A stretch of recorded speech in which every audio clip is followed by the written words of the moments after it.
too much sun? Shh, shh, shh, shh, shh, shh. Hi, pretty girl. There you go. Yeah. Okay. Yeah.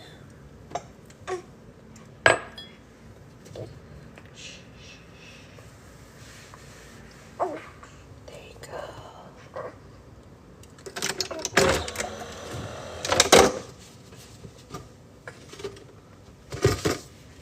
There we go. There we go. There we go. There we go. Morning, Anya. Morning, Nikki.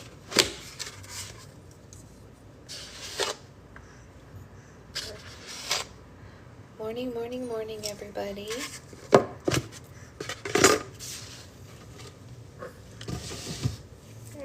Yeah. Yeah, tell Mommy more about that. We're opening a new box of coffee. Yeah. Yeah, we're making coffee for Mommy and Daddy, huh? Hi, Jonathan, sweet boy. Did you love your birthday slime? I hope you loved it. Did you get the coolest charms for your birthday or what, Jonathan? I thought you got the coolest charms any boy could ever get for his birthday. I really do.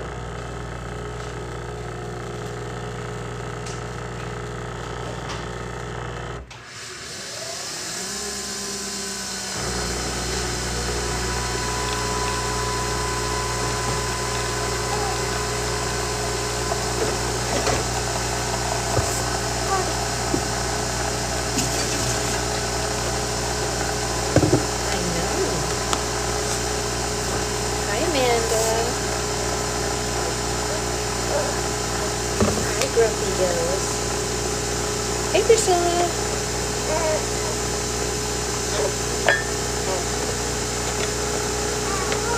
Okay.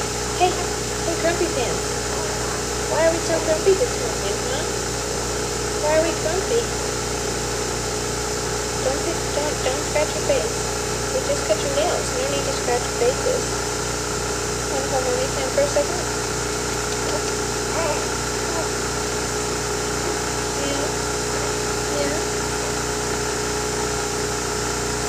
He loves his birthday slime. Excellent. She's doing very well. She had a medium night, which is pretty good. You know, I'd say. Could have slept longer, could have slept less. So medium, right? It's pretty good. Not mad about medium sleeps, huh? Morning, Liz. No pinkies in the eyes. No pinkies in the eyes. No, no, no, no, no. No pinkies in the eyes. No, no, no, no, no. We are improving. Mom's hair is not improving. Do you see where do we have no in here? Hi. Let's dance. Hi. Oh, you're gonna suck your thumb? That's new. Okay, go for it. That's new for you. She doesn't even take pacifiers and she wants to suck her thumb right now? Go for it. Go for it. Suck on that thumb. Bless you. Bless you again. Yeah. It's all that light, huh? Yeah. Yeah, it's all that light. Yeah, it happens to Mommy, too. Mom hair, yeah, exactly. Yes, she is self-soothing, that's exactly right. It is accessible. Don't pinch your face. Nope. No fingies in the eyes. No fingies in the eyes. Yeah. No fingies in the eyes. No fingies in the eyes. No fingies in the eyes for my baby. No fingies in the eyes. Yeah. You want to lay this way? Is that what you're telling Mommy? Yeah, you want to lay a different way?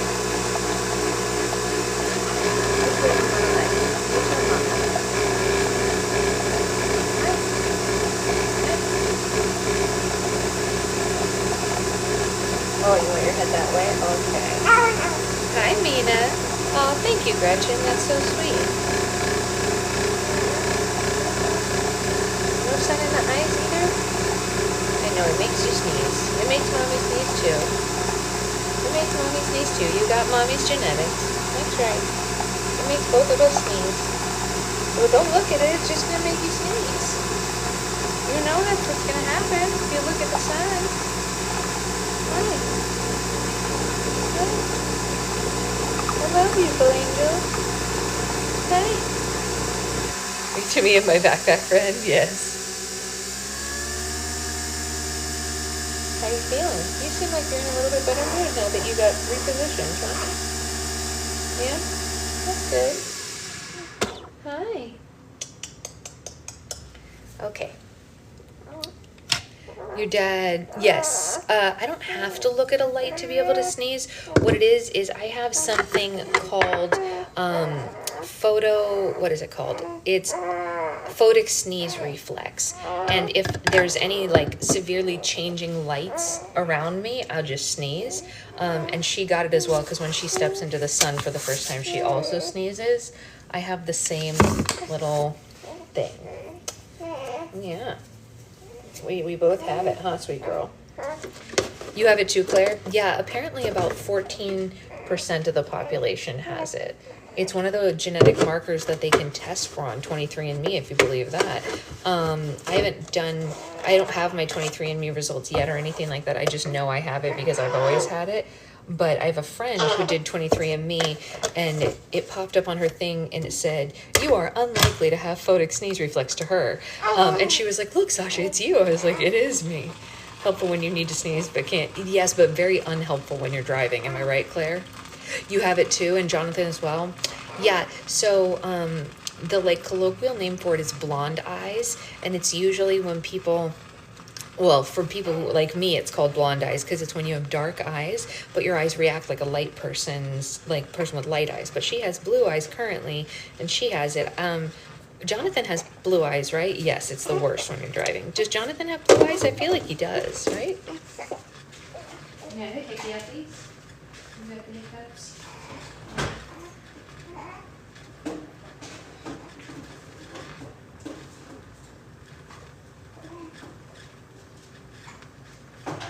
You got the hiccups. Do you have the hickey-uppies? Do you have the hickey-uppies? Yeah, I thought he had blue eyes. So his are a little bit different. So his wouldn't be called blonde eyes because he just has the regular version. But mine is called blonde eyes. What color are your eyes, Nikki? I don't think I actually know. Oh, good. I'm glad that worked out, Liz. I thought blue-eyed people only had that. Yeah, exactly. Yeah, most people think only blue-eyed people have it. But when you have brown eyes and you have it, what I find annoying is when I sneeze, yes, 3s, 4s, 7s. It's terrible, Gretchen. Truly terrible. Okay, grumpy gills. What are we so grumpy about? Oh, the hiccups. Are we grumpy about the hiccups? I would be grumpy about the hiccups, too. I understand. I understand.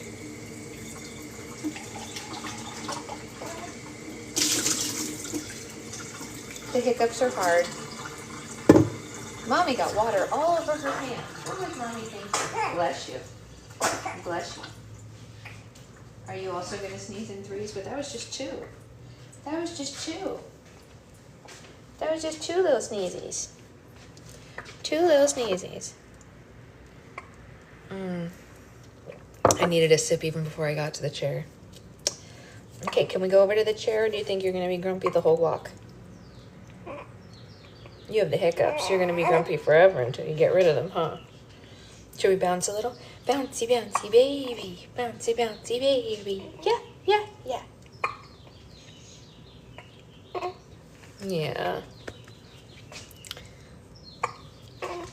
Baby fever is fierce. Oh, Amanda, I'm sorry to do this to you. Hiccups aren't fun little... I know, they're not fun, huh?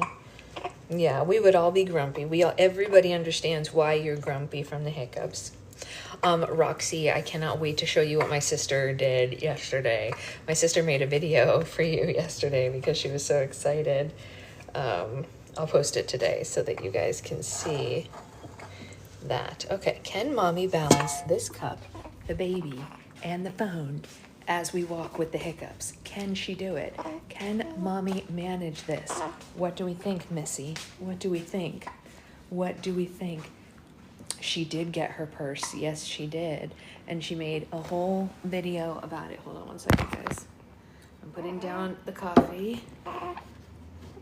Okay. And now I have you, yes. And I have the tripod over here. I did it. I did it, you guys. Magic. Magic. You're trying to show off, aren't you? You're trying to show that beautiful face. Okay. We are set. We are set. Okay. Aha. We're in our chair. We made it. The crowd cheers. The crowd goes wild. We have coffee. Yes. I can't wait. Silent Viewer due in May. Oh, yes. Paula, congratulations to you also. So a couple of things. I was actually just going to talk about this. I'm glad that you brought it up, Paula, because this is actually not a carrier, which, is funny because when she was first born, it worked as a carrier because she was so tiny. You can't carry her in it, and that's fine. I have other like actual wrap carriers coming, which is great. But this is really, really a lovely wrap to just hang out and do skin to skin with the baby, Paula. If you're looking for it, it's from Kindred Bravely. He got it for me for Christmas, and she really loves being in it most of the time, right? Except when you have the hiccups, yeah. She's too big now to use it as a carrier, but they don't advertise it as a carrier, so they're not like, it's not like she grew out of its use so fast or anything like that. Baby, what are you doing with your feetsies? What are you doing? It's just to snuggle. That's exactly right. That's exactly right, Paula. And what are you doing with your feet? What are you doing with those feet? She's being feet funny. So they call it like the wrap sweater or something on their website.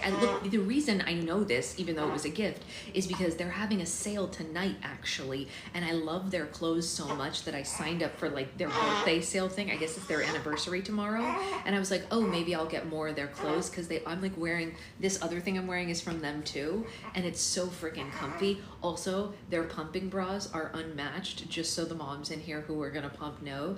Breastfeeding bras, pumping bras, they're all the best quality that I've had. He got them all for me for Christmas, and now I'm like gonna go buy some more for myself because they're really good. And you know, when you have a newborn, you don't really have time to do so much laundry, so you run through them quickly, huh? Yes. Oh, hi, Jenna. Your favorite photographer is here. Yes.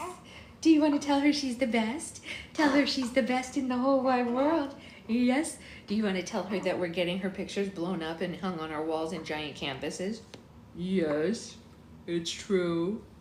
Andrew was here the other day. It was so funny because she was fussy and he was like, bring her here, I'll swaddle her again. And I was like, please, please, Andrew. You guys, this is Jenna, and her partner Andrew is the baby whisperer. Not that she's not, but he really, like, you have to admit it, Jenna, right? Like you are a photographer extraordinaire, but he is the baby whisperer. It's true. Right? Is Andrew the baby whisperer? Yes, Andrew's the baby whisperer. Your brother and your wife, or his wife, had their baby. Congratulations, Layla. I'm not telling him you said that. You don't want to inflate his ego. Well, listen, I'm saying it out loud. He's the baby whisperer. He did a great job whispering to her. You have the hickey uppies, huh? Yeah, I know. Okay. Let's not be grumpy with our hiccups. Let's not be grumpy. I know you have the hiccups and it's not fun. I know. Let's get them out. Take a deep breath. Take a deep breath and get rid of our hiccups. I know, it's so sad. Hiccups. I know, the praises deserve both ways. Okay. Mommy will take you out. Yes. Okay. I know, my sweet angel. Yeah, okay. That's better for hiccups? Yeah. That's better, right? Bless you.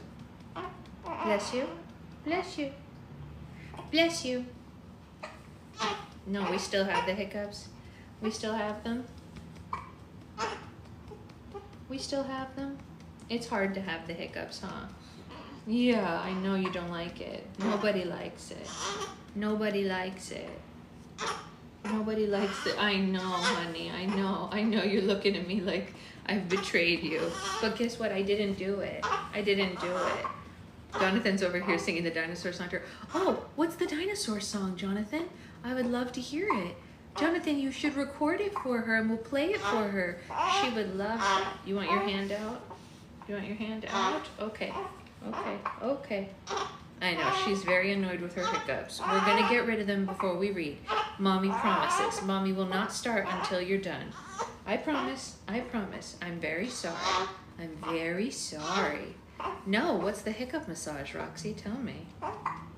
Usually I just feed her to get rid of her hiccups, but she just ate, so she's not interested. Okay. Yeah. Okay. Oh, sweet girl. He made it up. I love it. That's a great song. It's a T-Rex and French fry song because he's playing with his slime. I love it. L on the tummy. Oh. Is that better? Okay, you want to come out for a second? Let's lay it. Okay. We're going to massage our tum-tum. Oh, you wanted to be in your wrap? You wanted to be in your wrap? You were acting like you didn't want to be in your wrap anymore. You want back in the wrap? Do you want to lay here? Sometimes you like laying on your back better. Oh, yeah. Bless you. Sounds like your hiccups are gone, though. Are they gone? Did we get rid of them by going on our back? Is that better? You look concerned and confused. Bless you. I know, the light is really strong out here. I can see you squinting your eyes. Yes. Our hiccups are gone, though. Our hiccups are gone. You look like you don't believe me that they're gone, but they are gone. I can hear it. I can hear it. Hi. Hi. Hi. Yeah, come on. Oh, thank you, Ashley. We're going to read in a second. We were just getting rid of our hiccups. You know how it goes. No hiccups. We don't want them. But we do want feets on mommy's boobies, right? Hiccups conquered. That's right. That's right, sweet girl. Do you want to just lay like this for the book club? Yeah, you want to lay on your back and be read too? You want to lay on your back and be read too? I think a lot of people want that. This little piggy went to market. This little piggy stayed home. This little piggy had roast beef. And this little piggy had none. And this little piggy said, wee, all the way up to your beautiful cheekies. Yeah. Yeah. That's what it said. Yeah, that's what it said. You're smiling now. Are you happier now that you don't have hiccups? No fingies in the eyes. No fingies in the eyes. We don't need it. We don't need it. You look so much happier now. Are you a happy girl now that you got rid of your hiccups? Yes, yes, yes. Should we read our story? Should we read our story? Oh, thank you, Amanda. I used that. Wait, what song? What did I say? Oh, the piggies. Yes. Okay, are you ready to read? Oh, big yawn. Is there even a big yawn if there's not someone there to say big yawn? Probably not. Probably not, right? Okay, let's see where we were. So we barely started a chapter yesterday because we finished one chapter and then we said, wow, baby is doing so well, maybe we can read two. And you said, hold my milk. But let's see. So we were barely just a couple pages into this chapter, but we'll go ahead and finish it. You have to say big yawn. You have to say big stretch. Yes, I agree. Completely agree, Gretchen. If you're not there to say big yawn or big stretch, did they big yawn or did they big stretch? Probably not, right? Okay, so for anyone, we are 68% into this book, and we are in section 3 as of just the beginning of this chapter. For anyone who wasn't here at the end of yesterday, the three sisters, they in fact did not. The three sisters were carted away from New Cairo for safety, and Bella took them to her old librarian boss-ish person's house, Mr. Blackwell. He's one of the good guys. He immediately welcomed them in, which we love to see. And that's where we were when somebody said, no more chapters for today. And so we called it quits yesterday because we were very hungry. But we've just eaten just now, right? And you seem like you're in a pretty good mood laying here. So I'm gonna let her lay in my lap and we're gonna read. People who are coming and going are probably like, why does this woman have extra feet? She doesn't have extra feet. She's got a baby who likes to kick her, who's been kicking her for months and months from inside and now kicks her from the outside. Yes. Look at those toes. Look at those toes. Look at those toes. Okay, let's read. Where were we? Behind her, she hears Juniper mutter something about injustices of her sisters finding their familiars first if they were just going to give them stupidly long names. Oh, I do remember us reading that. That was like the last line we read yesterday. Mr. Blackwell appears not to hear her. He gives each of them a small bow and says, "Do come in, all of you." The hall is dark oak and dense carpet. As soon as the door clicks behind them, Bella begins. "I'm so sorry to surprise you like that. It's an imposition, I know, and terribly dangerous, but my sisters and I, we need a place to..." But Mr. Blackwell's waving his hand over her shoulder. "Oh, no, it's no trouble at all. I've been worried sick about you, to tell you the truth." Yeah, he's been worried sick. Bella isn't at all convinced that the amiable bespectacled Mr. Blackwell understands the gravity of this risk. "Well, if they find us here, you might be arrested. Your property could be seized. Your position could be terminated." Mr. Blackwell reaches the end of the hall and bends to peruse, bless you, a bookshelf, thumbing through the cloth-bound spines until he reaches a little bronze statue of a dog. Its head is shined smooth with use, and Mr. Blackwell gives a small "ha" and tips the dog forward.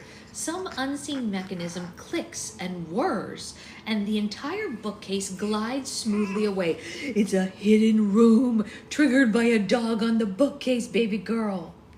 Can you believe this, Majesty? Something Mommy's always wanted.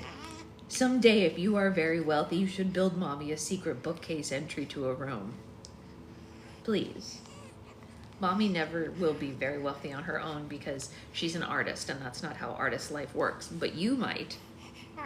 Yeah, you might. Okay. I mean, you don't have to. Do whatever you want. Librarians are always ready for the revolution. That's right. Librarians are always ready for the revolution. Anyone who's really into books is always ready for the revolution. That's right, Avery. It's something every like avid reader has always wanted this. Okay, let's keep going and see what else is going on. Mr. Blackwell makes, and the bookcase glides smoothly away. Behind it lies a dim, windowless room with slanting ceilings and several fat mattresses. Okay, he's literally ready for the revolution. He's gonna hide them out.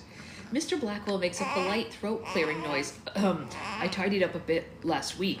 Got the worst of the cobwebs out at least. I had a suspicion that this room might be needed. At Bella's wordless, open-mouthed expression, he adds, "My grandfather built this house. He told me that there was always going to be someone who needed to hide, and there always ought to be a Blackwell to hide them there." I love his grandpa too. These are the good guys. Because these are the good guys. Bella is searching for words that might adequately express her gratitude and relief when Juniper says, "Well, hot damn, sir," in her burst rasp of a voice, and Mr. Blackwell leads them into the kitchen, chuckling. Much later that evening, after Bella and her sisters have consumed a frankly astonishing number of tiny, crustless sandwiches, and Agnes has retired to the secret room with Eve, her eyes bruised and sleepless, Bella and Mr. Blackwell sit in a matched pair of armchairs and a neglected checkerboard, an unneglected bottle of Chardonnay sitting between them. I'm obsessed with Mr. Blackwell now. Do you guys like the spit up on my shirt? This is Mom Chic, in case you were wondering. "Thank you for letting us stay. It seems to require an unusual effort to enunciate these words. It's a lovely house." Mr. Blackwell plucks an ebony checker from the board and studies it a little morosely. "I thought for a while it might be yours, if you would have me." It takes several seconds for Bella to process this statement, and another few for her to respond. "You? What?" "Oh, no, just merely a matter of convenience. You had no family, I had no wife, and I thought we might be pleasant enough companions despite the difference in our ages. Of course, as soon as I saw you and Miss Quinn together, several things did become clear to me." Blackwell blinks and brows furrowed. I hope I haven't caused you any distress. I mean, honestly, he's not wrong in his arrangement thoughts, right? Like, I don't dislike his thought process. I'll give it to him. Yeah. No, it's just, I mean, I never thought. Mr. Blackwell gives her another of his affable smiles, but the edges are turned downward. Someone along the line misled you to your worth, Miss Eastwood. Distantly through the froth of the Chardonnay, Bella hears the word nothing in her daddy's voice. I should quite like to give him a piece of my mind. It is like Quinn's arrangements. Mr. Blackwell, despite his age and all that, sounds like my husband, actually. He really is one of the good ones. This is lovely. Oh, thank you. She thinks of Juniper and the hiss of the scales over a straw and the sin she bore for all of them. But it's no longer possible for you to... Mr. Blackwell nods, unsurprised. Well, good. She thinks of Cleo, her eyes on her face before they parted, studying her as if she were precious, even vital. Or it was necessary, she adds. Well, even better. Mr. Blackwell raises his glass. Give Miss Quinn my warmest thanks. They sip their wine, and Bella imagines a version of her life where she had never met Cleopatra Quinn, where she married Mr. Blackwell and lived in this pleasant red brick house until she was a crone, in truth, reading witch tales by the fireside in winter and dreaming of better worlds. She thinks of the old story with the witch who buried her heart in a silver box beneath the snow so that she might never be hurt, and a shiver goes up her spine. Blackwell sets his glass among the checkers. Did you truly find it? Bella knows from the soft reverence in his voice what he means. We did. She can't help but note the pride in her voice. And is it truly gone? Her voice this time is a graveside whisper. It is. Although, she withdraws her little black notebook from her skirt pocket and runs her thumbs across the cover. It has recently been brought to my attention that not all witching was lost that night. Oh? It's the same O that he used to give her over lunch in the college library, which granted her permission to lecture to her heart's content about the lives of the saints or the inexorable handwriting of the monks. Bella smiles a small, wistful smile for those quiet, safe days and tells him more or less everything there is to tell. Yes. She tells him about old Salem and the sewing sampler and the owl winging toward her through the trees, living in the lost library of Avalon outside of time and mind, and standing in its ashes, Amarantina's spells, which rely on stars and songs rather than rhymes and herbs, and her growing suspicion that witchcraft isn't one thing, but many things, all the ways, all the words that women have found to wreak their wills on the world. She tells him far more than she needs to, and he listens with considering nods and small smiles and a few, my word, comments. I was hoping to ask Amarantina about the sacrification process and her mother's names, but then Hill's shadows turned up in New Cairo. Oh, the wards! Bella stands so abruptly that her blood thuds in her skull. She reels to the front door and pours a line of salt and thistle across the threshold. Maiden, mother, and the crone guard the bed that I lay on. She's on her sixth window before she notices the yellowing grains of salt already lying on the sills. Did you ward your house already? Mr. Blackwell looks a little sheepish at this.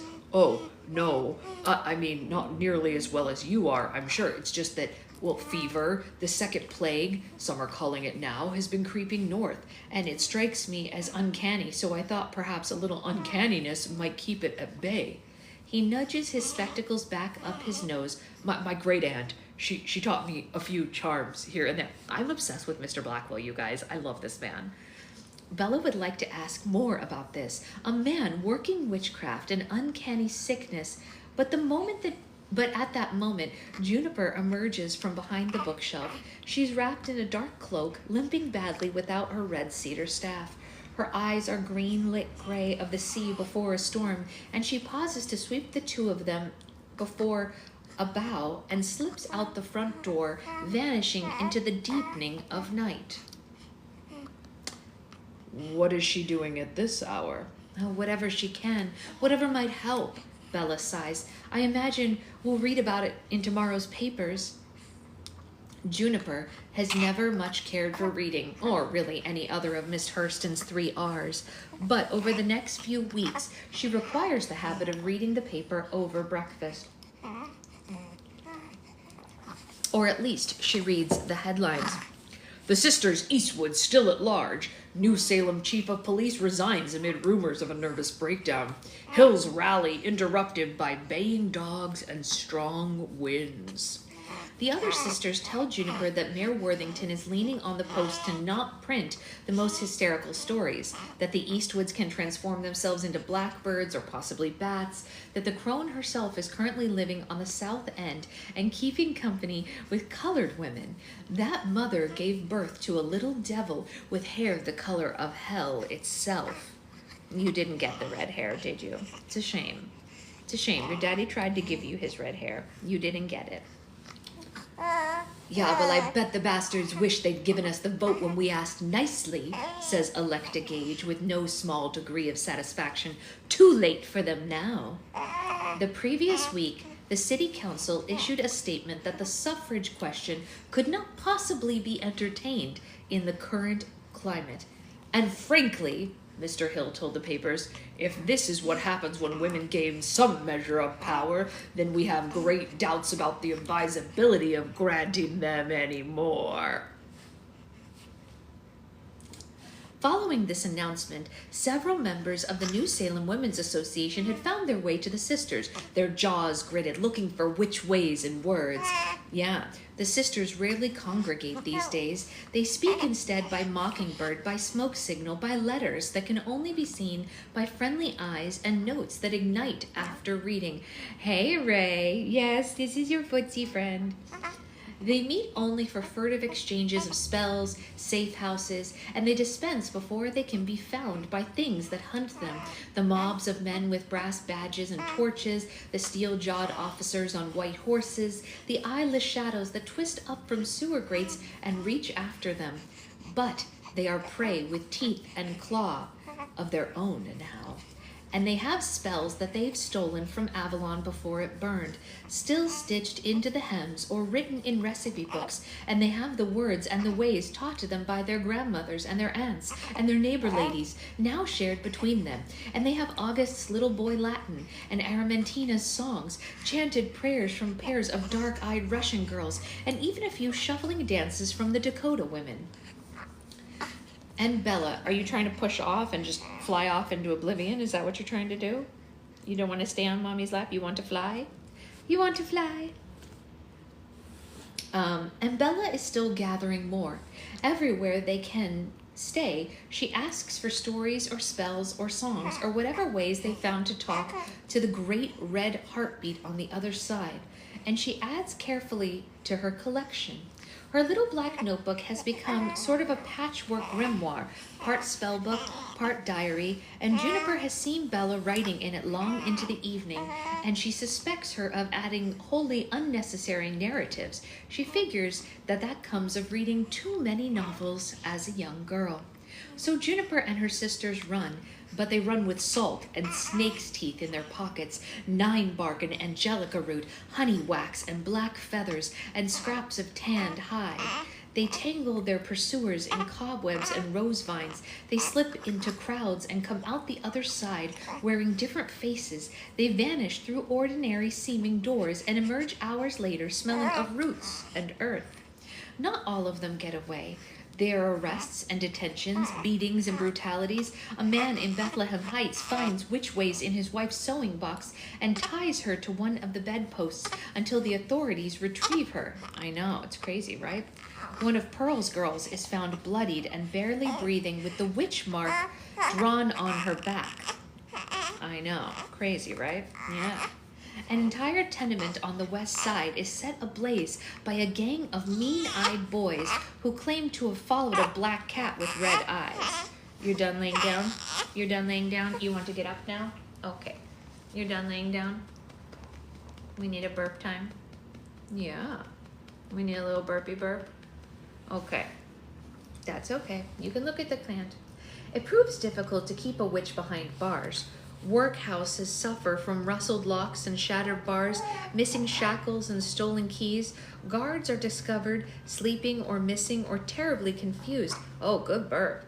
Convinced that they're lost in deep woods. Cells are found empty except for the wild smell of witching. The smell is everywhere now. The whole city reeks of wet earth and green things and char and herbs crushed and wild roses. It rises like steams from the alley between the tenements and the lawns of fashionable homes, as if some great dragon is rousing beneath the city, breathing smoke through the cracks. The streets heave over the bones of the tree roots that grow faster than they should. Thistle and pieweed sprout between bricks. Sometimes at night, the stars shine more brightly than they have any right to, as if there aren't gas lamps and bulbs buzzing beneath them, as if they're shining down on a black wood or an empty prairie. The wind is sharp, too cold for the final days of summer, as if the ghost of Avalon still lingers, haunting the city. Almost, Juniper begins to believe, it will be all right.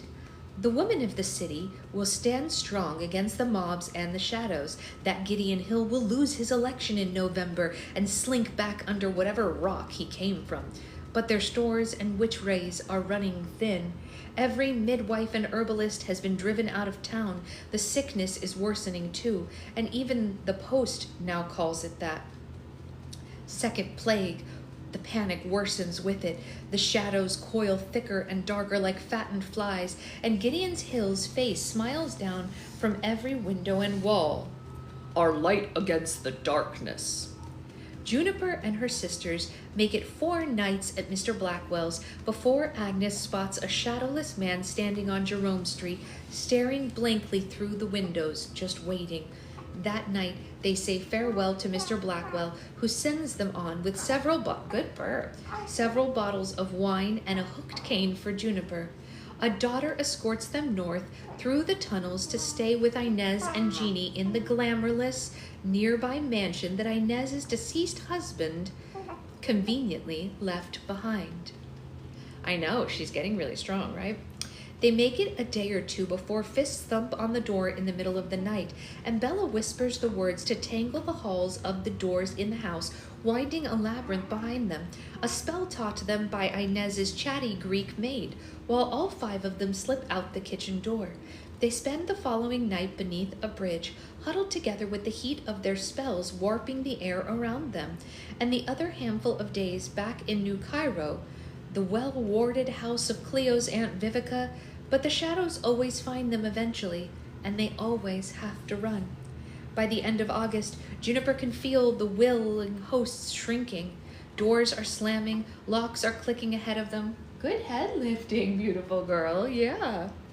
Partly it's fear rising like sewer sinking through the city, and Hill's mob grows bolder and the plague worsens. Partly it's Eve who screams at inconvenient hours of the night, whose hair remains eye-catchingly red no matter how many spells or dyes they try applying. Sometimes it's Miss Cleo Quinn turning up at the suffragists who seem sympathetic with the cause of colored women, and they balk at the thought of welcoming one into their actual home. Oh, interesting. So that's a convoluted sounding line, but what they're basically saying is the suffragists are like, oh yeah, we want all women to be free and have the vote. And then if Cleo comes to their house, they turn her away. Yeah, it does seem familiar. Tell me about it, Miss Jen. That's right, Miss Jen said hi to you. Yes. Okay, Grumble Pants. It unsettles Juniper to own this truth. It unsettles me too, Juniper. True, Bella's cheeks were flushed and her stutter was gone, but Juniper recalled the preacher's admonitions of man and wife and the natural order of things, and she asks Agnes about it one evening and was told in no uncertain terms to mind her own damn business. What's wrong with loving somebody anyhow? Agnes hisses. Doesn't she deserve a little happiness? And Juniper surrendered and resolved thereafter to mind her own damn business. The morning after, she caught Agnes whispering to a mockingbird on the window ledge, watching it winging into the dawn as if half of her heart was flying alongside it. And the next time they have to run, Agnes says quietly, "Oh, I know a place."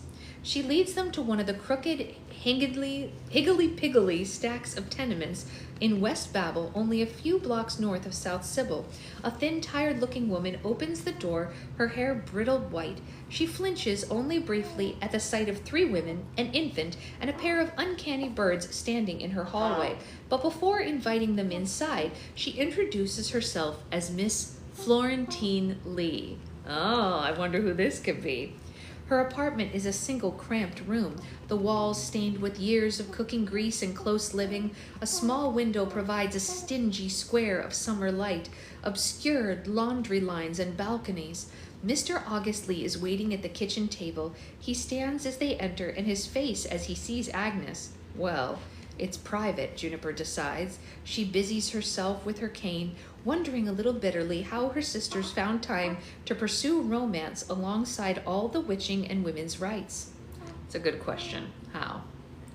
She tries to imagine herself looking for someone like that, all soft and aching, but she finds herself thinking instead of the mountainside back home, sweet and green. That evening, Miss Lee feeds them cabbage and ham stew, which Juniper doubts has got more ham than one passing piece in it. August's mother watches them eat with faded cotton eyes, and her gaze flicking from Agnes to Eve to August and not saying anything. I think his mom is trying to figure out if Eve is August's daughter. We know she's not, but I think that's what the mom's trying to figure out. August clears the dishes from the table after supper, and his mother fusses at him. Oh, there's no need. It's fine, Ma.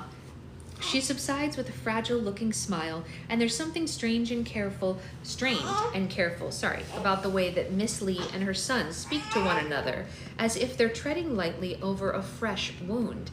Oh yeah, Kylie, the baby, she was born just over 3 weeks ago. She's just a little over 3 weeks old, right? Yes. Let's see. Where was I? Sorry. Bella and June nest on the floor in a pile of tattered quilts, and Agnes claims the rocking chair, but Eve refuses to settle. Her usual whines are escalating to ragged wails that burrow into Juniper's skull. Agnes curses. She won't eat. I don't understand. She's always had such an appetite. Miss Lee leans over and says, well, may I? And touches 2 fingers to Eve's forehead. She's warm. A fever will take the edge off of any appetite. The word fever drifts around the room like a stray cinder too hot to touch. No one says anything for a long moment, while Agnes's face goes blotchy and white, and August watches her with helpless expression. He takes a step toward her, but Juniper beats him to it, scooping her niece into her arms and shooting him a get in line kind of look. Eve falls asleep that night with her cheeks smeared against Juniper's breastbone, her cheeks blushing red, a product of the stuffy, too small room, Juniper is certain. In the morning, Juniper wakes to see shadowed fingers sliding across the window, prying between the panes, trying to get in. And they run again. Man, that's a hard life, having to jump from place to place every night because these people are after you. I mean, listen, I'm all for the revolution, but when you've got a newborn, having to go from place to place sounds awful, huh, sweet girl? You look very happy right now. Are you in such a good mood? Are you in such a good mood? Yeah? Okay, let's keep going. Agnes pretends to herself that her daughter isn't sick, that the rising bloom of red in her cheeks is the product of bad air in the tenements, or just too tight swaddling, or that the thin edge of her wail is just hunger, or indigestion, or exhaustion. But she sees the way her sisters look at Eve as if their worry is a gathering cloud binding between them, and she knows better. Bella consults her little black notebook and produces a long list of rhymes and chants and poultices and cures, and Juniper visits Amarantina's spice shop and a few midwives hiding and returns with feverfew and willow bark, silkweed and red thread, and it seems to help at first. Eve's eyes lose that dangerous glassy sheen, and her usual imperious expression returns. But then her breath thickens again, and her temperature's rising as some unseen thing eats away at their spells. A cough emerges, wet and persistent, so that her breath rattles sometimes in her sleep. Aww. We had her on the 25th of January. Yeah, she's the 25th. The way she looks, I know, she's such a good girl. She loves being read too, don't you? Because she was in book club every day of her gestation, huh? Yeah, that's right. Do you know if you're having a boy or a girl, Paula? If you don't want to say, you don't have to, but I'm just wondering. I always wonder. It's the plague for certain, Yulia pronounces a few days later. They're staying with one of several dozen of the Dobanoviches scattered across the west side, stuffed in a warm loft above the bar room. Well, you don't know that. Oh, you're having another boy? That's wonderful. Agnes snaps and Yulia shrugs, unmoved. This is how my cousin sounded before they took her to Miss Charity's. No one is taking Eve anywhere. There's a silent rushing in the air between them, and Pan appears on her shoulder, a tangle of darkness that becomes a hawk. Yulia, look. What was that sound, huh? What was that sound? Your oldest is 6. Oh, that's such a good age. 6 is a fun age. My niece is almost 5. A tangle of darkness that becomes a hawk, and Yulia looks at the osprey, his vicious beak, his scalding glare, and she subsides. They sit with their sisters around a table in the middle of the loft, pocked and scarred from years in the bar below. It's a larger meeting that they've dared in weeks, and Cleo is sitting with her knees pressed against Bella's. Gertrude and Frankie are sharing a long bench with the Hull sisters, and Inez and Electa are lost in a mob of Valkyrie-like women who can only be Yulia's relatives. Agnes can't help but noticing that most of the women sit a little apart from the Eastwoods, as if they are either too dangerous or too revered to even touch. I know, she has a ton of hair, right? Isn't that crazy? You got mommy's hair. Yeah. You did, huh? You did? Yeah, you did. Thank you, Jamie. Juniper calls them all by Mockingbird after the most recent round of arrests because the women are no longer being held in the workhouses. They've thrown them into the deeps with witch collars and bridles around their throats where their witching can't reach them. The shadows seem to fall more darkly around the hall of justice, sharp and black like the jagged teeth of a trap. The sisters confer for hours, proposing spells and countermeasures and unlikely schemes. Some of them have daughters or sisters down in the deeps. What's the matter? Oh yeah? Tell me more. You don't like that they've been arrested? Yeah. Yeah. Yeah. Yeah. You don't like that they've been arrested? We don't like it either. Do you want to lay down again? Would you rather lay down? Would you rather lay down and play kick your feet? You want to kick your feet again? Hi.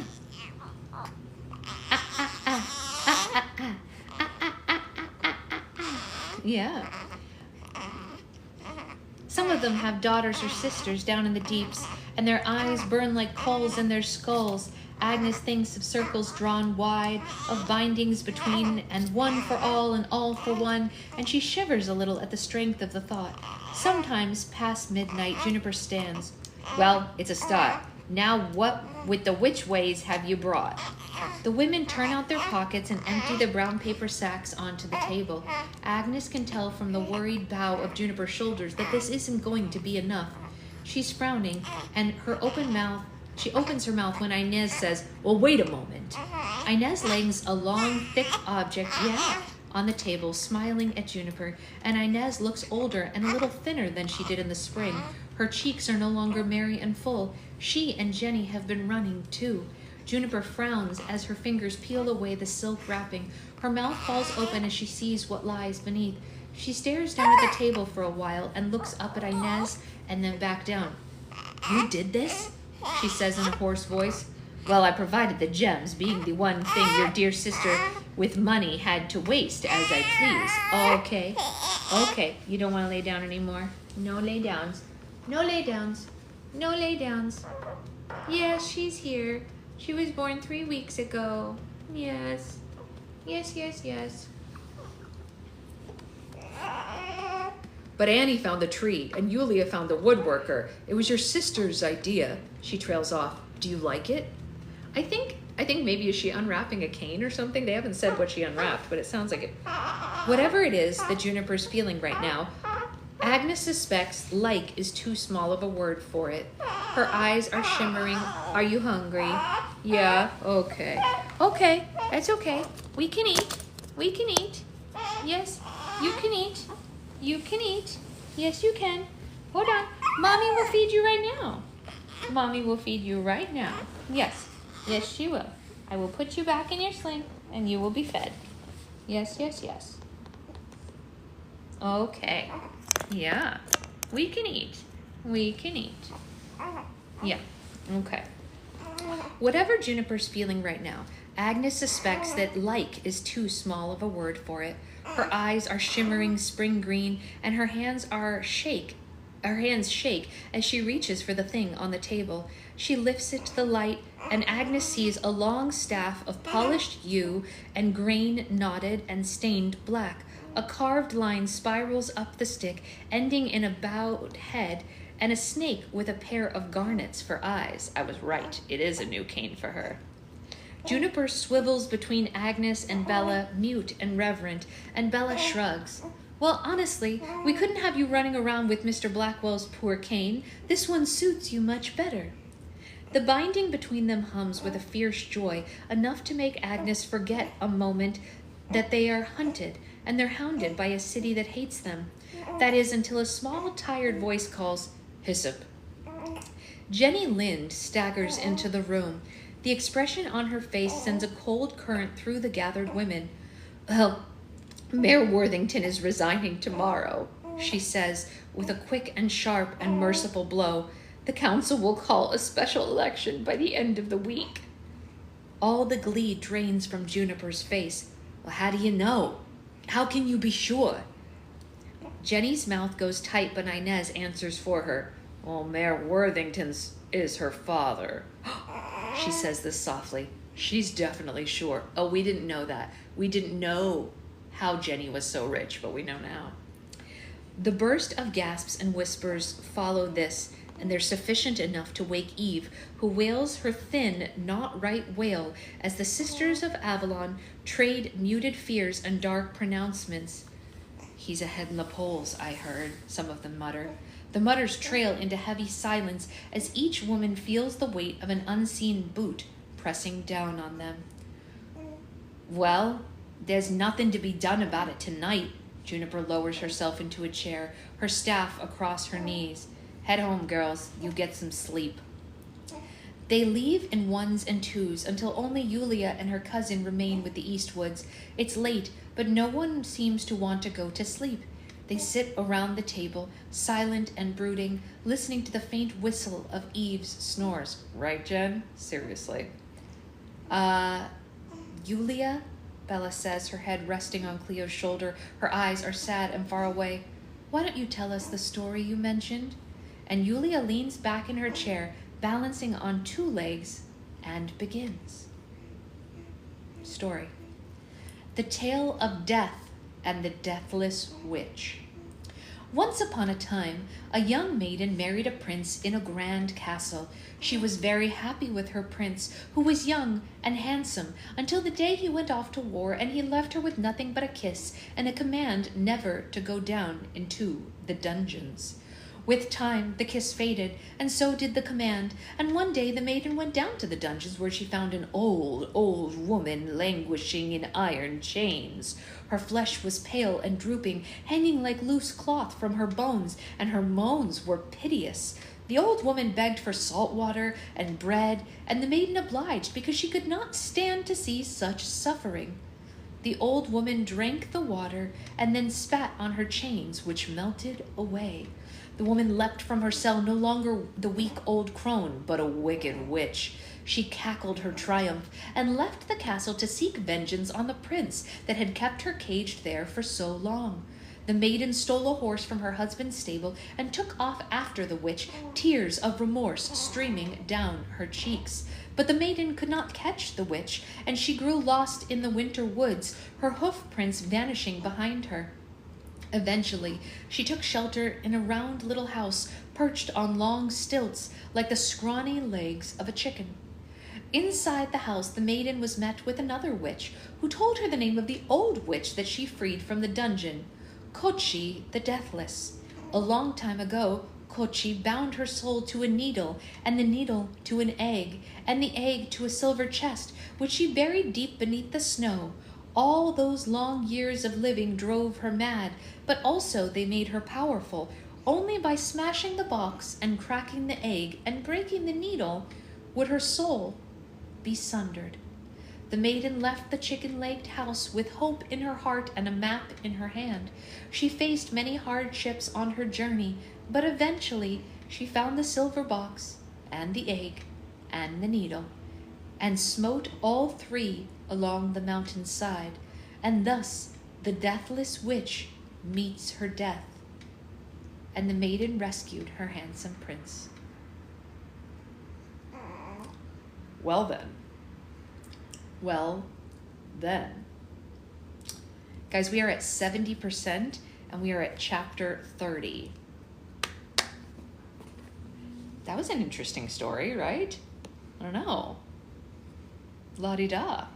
I want to echo what Jen's been saying for anyone who's watching this later and can't see her comments. It is really interesting how relatable all of this seems. And it was written before this year, obviously. I am too, but we have some really good ones coming up, Jen, so don't worry. Like, think about that other one that we have on hold, like, or that's like gonna come up soon. We've got a lot of books coming, so like, don't worry. But I am also gonna be sad when it's over. But what I was gonna say was, it is interesting, and I think right now especially, it's really important for us to be cognizant about how much history repeats itself if people don't do something, right?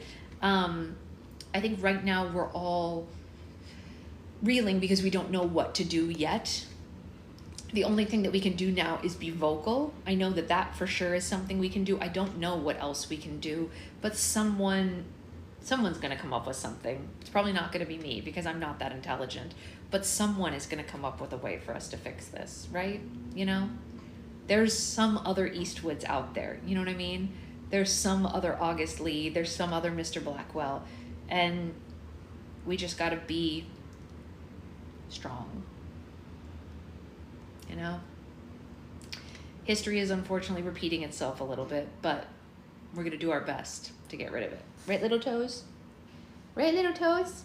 For you. We're going to get rid of it for you. That's right. Yes. Yes, yes, we are. And all the other kiddos, too. For you and all the other kiddos. Yes. Yeah. All right, friendos. Well, is that what you call her? Well, I call her a lot of different nicknames.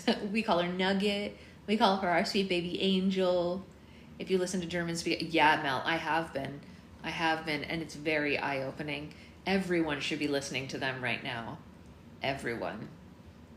You're starting a friend potluck once a month. You absolutely should, and get the conversations going, Jen. I completely agree. And I agree with Mel. We should all be watching all the Germans and the Austrians who are making videos on this exact topic because they lived through it, especially the older ones. I don't know if you guys saw that, there's an older gentleman who's Austrian who's been talking about this. Oof, it is eye-opening. He's like my mom's age, you know? So he lived in Austria just after the Second World War. He was either born right as it or right after it. My mom is a true baby boomer. Like, she was born right as the war ended. It's not that long ago, you guys. They did a really great job educating their people. Yes. And we need to do better. We need to do better. We have to talk to the kids. We have to talk to everyone about the things that are going on so that it doesn't get swept under the rug. Because clearly, very clearly, there is something wrong with like the middle generations right now where they seem to have like forgotten here in America. It's very bizarre to me that they can't see what's going on. It's very weird. Does anyone else find it weird that they're having trouble seeing it? You know? It's very strange. I wonder sometimes if it's because boomers literally lived through a delightful boom of everything, that they like, everything was too good for them. You know what I mean? Like generally, I'm not talking about individuals, but like general. We're talking a little bit about how the book we are currently reading relates to modern day. I think you're right, Jen, but it's not helping anyone, you know? I had to talk to my mom about it in relation to her grandchildren and how it's going to affect them for her to actually react to it. You know? Are you so hungry? Yeah, you so hungry. But we have to do better. We have to take a page out of the books of those who did better before us. I think you're right, Ray. I think you're right. I think it's willfully looking away, because how can you miss it at this point? Like, I don't know if you guys are experiencing this where you live. I was born in 68. When I was in school, we learned all about it. My kids have never been taught. Really? That's so interesting. My mom, unfortunately, well, not unfortunately, but it's just a fact, is like way older than you are. She was born in 47, and her age group seems to have just lost it. Oh, 15 and 17. You're right. They are not. See, my age group was taught it. I have a convo with my dad about how his vote will affect my bonus kid. Yes, that is why we talked my mom through it before. Thank goodness my mom did not vote for the orange thing. Because I basically, I mean, and I'm not ashamed to say this, I guilted her a little regarding her grandchildren. I was like, look, I'm going to lay it on you thick. This is what's going to happen to them if you do this, you know? And thankfully she didn't, I'm thrilled to say, but obviously it wasn't enough.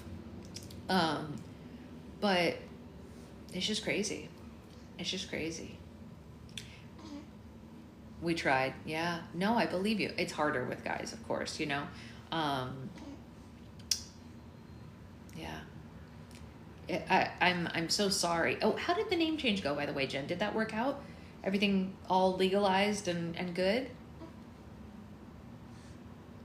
I hope so, anyway. You know that they have my support, of course. Of course. And all of us here, of course. But we're all just going to have to be the people who stand up and say something, you know? That's all we can do at this point, right, baby girl? Right, baby angel? Are you my sweet baby angel? Yes. I mean, guilting them, correct. That's actually very true, Avery.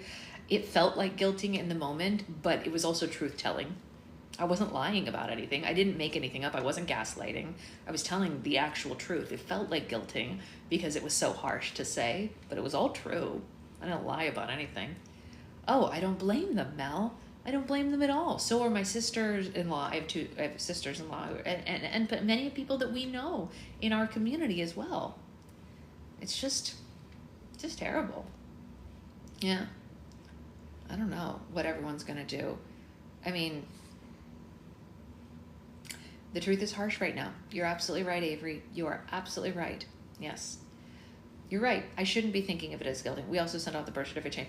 That's good. We're actually picking up the papers to get her birth certificate tomorrow. We have an appointment to go to the notary to get your birth certificate. Isn't that right? That's right. Yes. A brand new person's birth certificate. We have your social security card. Yes, we do. I don't blame you, Roxy. I don't blame you at all. I don't blame you at all. It's scary for all of them, you know?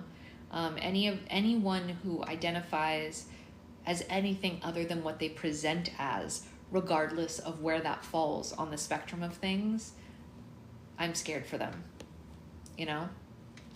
And the thing of it is that some people who have already like far transitioned are maybe in a better case currently, you know what I mean? Because like they look as they feel, even if it's not legally whatever, you know?